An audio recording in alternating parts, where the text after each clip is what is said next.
So I live in a flat with 3 other people: childhood best friend, a guy from my uni course, and his cousin. For the most part we get along really well and rarely have disagreements. However, this has been a real point of contention lately. About 6 months ago I began a relationship with a guy I've known for a couple of years. I know it's still a fairly new relationship, but I really like him. He makes me really happy and we're pretty serious about each other. Up until recently, he would come visit me at my flat 3 to 4 times a week. This was mostly due to the fact that I have chronic fatigue and going on proper dates can be really challenging for me. Instead of going out to dinner or a film or whatever, we'd just chill in my room or the living room, watch TV and get takeout or cook together.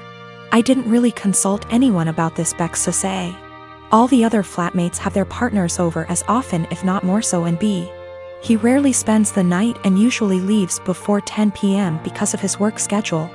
So the issue, 2 weeks ago, comes to me and tells me that I need to stop having my boyfriend over because it's starting to get annoying. I asked her why and she said it's irritating to have someone who doesn't live there skulking around all the time.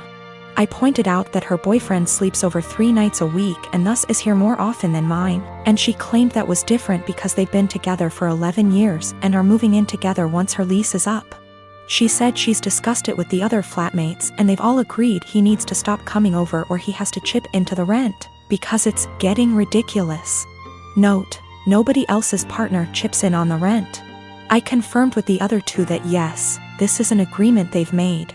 Though my best friend said basically made her agree by threatening to cut off the Wi-Fi and utilities, which are in her name, if she didn't. I asked if this rule applies to everyone, but apparently it's just me. I pointed out that it's unfair and was basically told to deal with it. My potential assholery, I've begun loudly insisting that if my partner isn't allowed to come over, neither is anybody else's. If I answer the door to anyone's partner, I'll send them away. If I come home and someone's partner is there, I'll make a point to mention that I thought we weren't having partners who don't pay rent over anymore. I've asked boyfriend over and over how much rent he's paying and pretend to be affronted and make a fuss when he says he doesn't. Everyone's pretty pissed at me and is telling me I'm being unreasonable. I know I'm being petty, but I think it's unreasonable that there's one rule for me and another for everyone else, and I'm trying to make that point. Am I really the asshole here? Some questions people keep asking.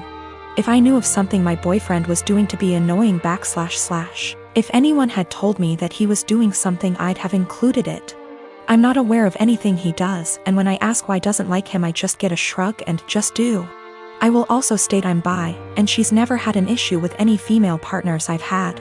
We don't hang out in the living room much.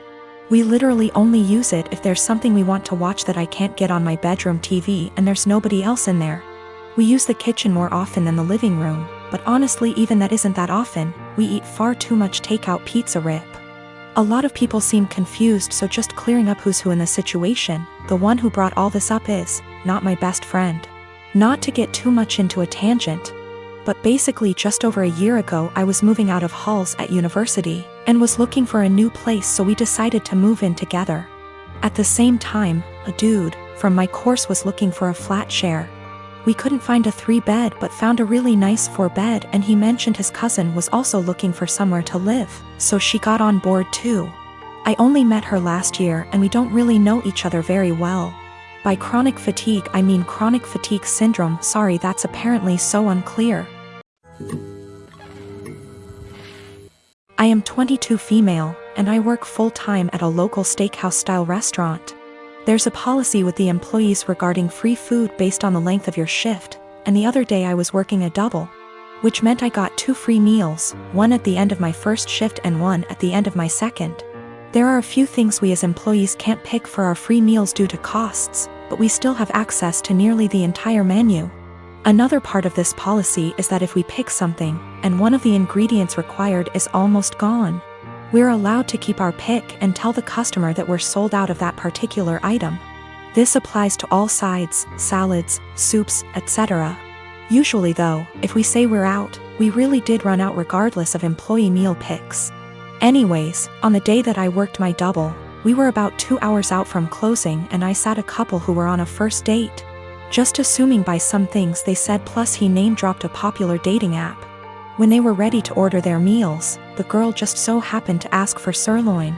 But that was the cut I chose for my second meal, and we were down to our last one.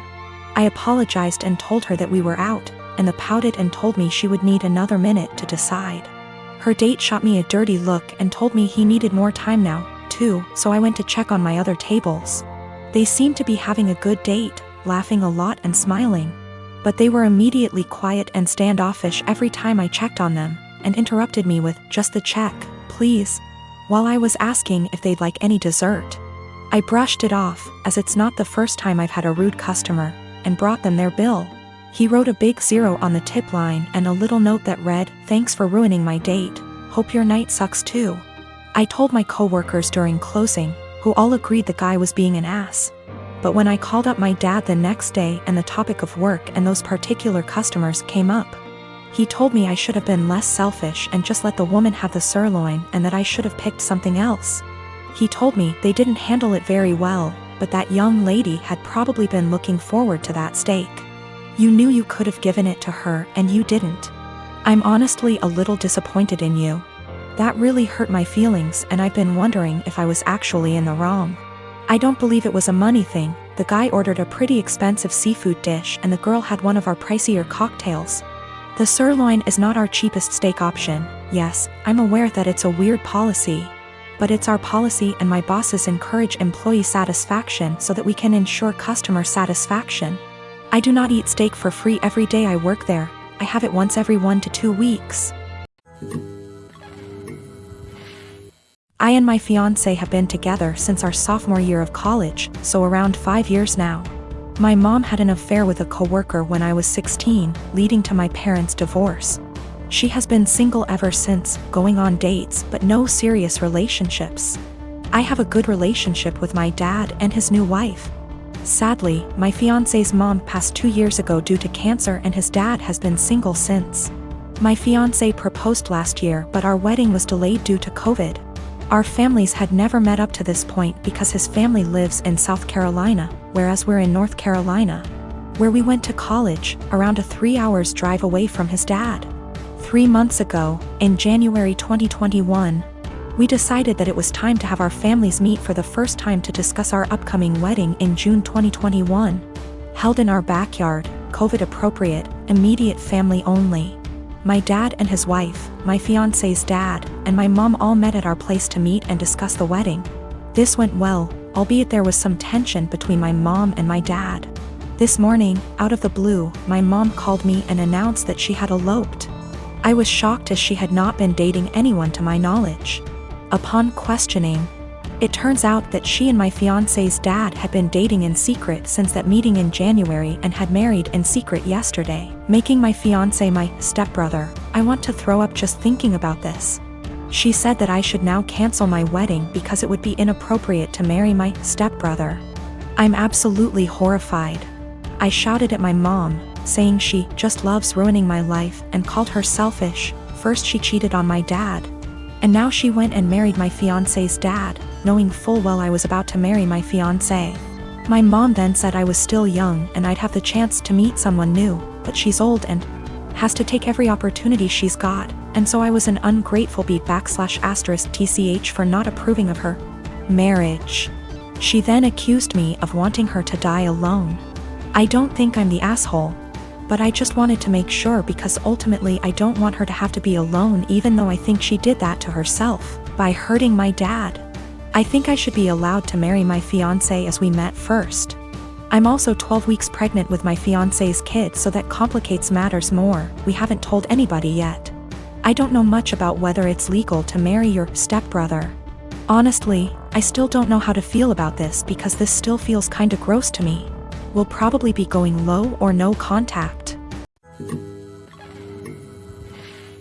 I am 17, female, have a child Aaliyah. She is 6 years old with my ex Jacob. He is 33 years old.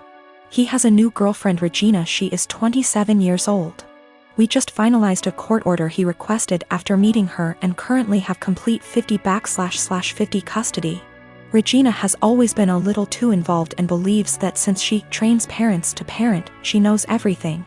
Every time I ask Jacob for help with Aaliyah, he comes with suggestions from Regina instead of workshopping things between the two of us. She has been overstepping for years. Jacob and I are pretty much parallel parenting now and do everything separate, including birthdays and even parent-teacher conferences. He brings Regina with him to his meetings. Regina picks Aaliyah up from school every day because I don't get off work in time, and he did not want to pay for the after-school program, since he did not need it during his time. So of course he jumps at the opportunity to involve Regina. Well, I currently am trying to find a car because I lost mine, so she ends up bringing Aaliyah to my home instead of our meeting point. When she showed up with my daughter, she was being really quiet and looked sad. When I asked her what was wrong, she wouldn't tell me, so I confronted Regina at her car, who said she took away Aaliyah's tablet and TV time because she refused to do her homework and kept her home from cheerleading practice until it was done, so she missed it. Aaliyah loves cheer, and this was just cruel to me. It's something she and Regina connect over, and she got her all into this sport just to use it as a tool to control her? To rip away when she feels like it? She's 6 years old, and that was not her place.